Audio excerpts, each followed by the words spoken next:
Hello বন্ধুরা, নমস্কার বন্ধুরা, কেমন আছেন? আশা করি ভালো আছেন। পথে অনেক দেখলাম যে অনেক গাছগাছালি খুব সৌন্দর্য, প্রাকৃতিক সৌন্দর্যভাবে আজকে যে গরম পড়ছে। তো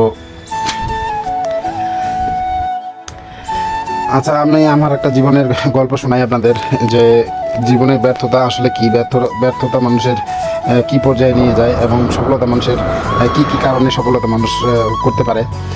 তো জীবনের হাজারটা কষ্ট বা কষ্ট কিংবা ব্যর্থতার পরেও দিন শেষে কিন্তু হতাশ হয়েও না। কিছুদিন আগে একটা পেট্রোলে 16 টাকা থেকে কোটিপতি শিরোনাম একজনের জীবনের গল্প পড়েছিলাম আমরা। উনি ছিলেন মেসে ঠিকমতো মেসে উনি কিন্তু মেসে 200 টাকা ভাড়া দিয়ে থাকতেন। তো মাসের শেষে কিন্তু ওনার অবশিষ্ট টাকাও থাকতো না, মানে বাসা ভাড়ার যে টাকাটা লাগে সেই টাকাটা কিন্তু থাকতো না। তো উনি কিন্তু দিতেও পারতো না। মানুষটা এতই হতাশ ছিলেন যে নিজের ডিগ্রি সার্টিফিকেটটা আগুনে পুড়িয়ে দিয়ে শেষে রাস্তায় পাশে রাঁধুনির কাজ নিয়েছিলেন। এক সময় সেখান থেকে আস্তে আস্তে সেই কাজ পরিধি বাড়াতে থাকেন।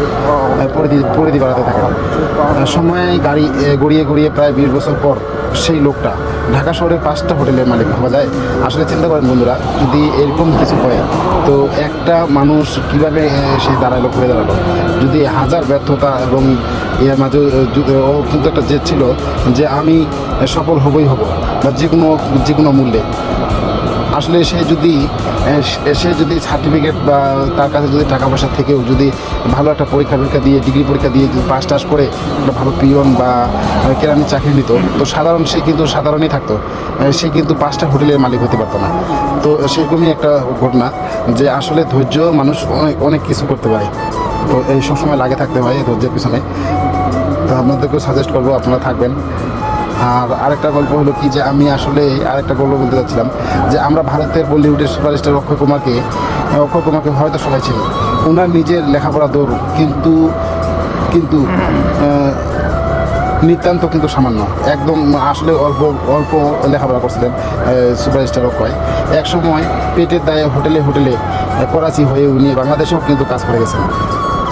অক্ষয় কুমার কিন্তু বাংলাদেশেও কাজ করে গেছেন। আসলে বাংলাদেশে সে আসে বাবুচি হয়েও কিন্তু করাচি হয়ে উনি কিন্তু আসছেন।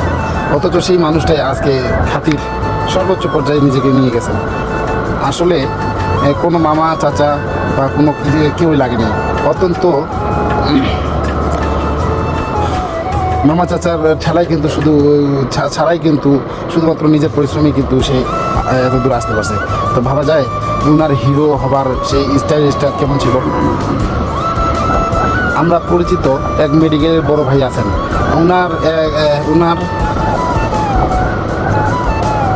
উনি ওনার প্রথম, দ্বিতীয় ও তৃতীয় পেশাগত পরীক্ষায় কোনোটিতেই একবারের জন্য পাশ করতে পারেনি। একদিন আমাকে বলেছিলেন যে সৌরভ, মনটা চায় মরে যাই। আমি ওনাকে বলেছিলাম সান্ত্বনা দিয়ে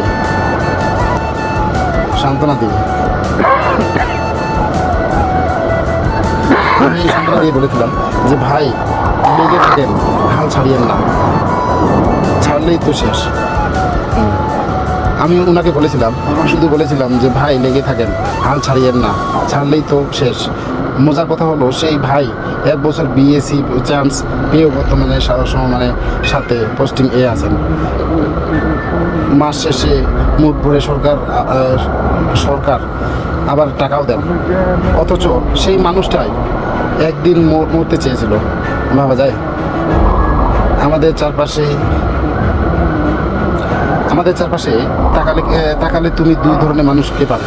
একদল আছেন যারা ব্যর্থ হলে ক্রমাগত চেষ্টা করেই থাকে, আর আরেক দল আছে অসফল হলেই ভাগ্যকে দোষ দিয়ে হাল ছেড়ে দেয়।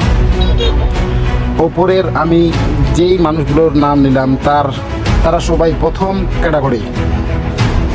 খেয়াল করে দেখেন, এদের পিছনে কোনো মামা চাচা কিংবা লোক বলে কোনো জোর ছিল না। ভাগ্য এদের সাথেই প্রতিবারই প্রতারণা করেছে, কিন্তু এই মানুষগুলো হাল ছাড়েনি। চিন্তা করে দেখো, যদি ওই ডিগ্রি পাস করা লোকটা আর 8-10 জনের মতো পাস করে সাধারণ একটা পিয়ন বা কেরানি চাকরি শুরু করে দিত, তবে কি তার কাজ আজ 5টা হোটেল থাকতো? যদি ভাগ্য তার সাথে বারবার ব্রেন্ট নাই থাকতো, তবে হয়তো ওনার মাঝে বড় হবার চেষ্টা জিতটা আসতো না কোনোদিন। আমাদের সেই রক্ত জেদ নামের যে একটা জিনিস আছে, খুবই দরকার। আমরা জেনারেশন ক্রাইসিসে আছি। আমাদের ছোটোবেলা থেকে শেখানো হয় তুমি এটা পারবা না, ওটা পারবা না, ওটা তোমার দ্বারা হবে না। কিন্তু মনে রাখবা, সেই জীবনে কোনো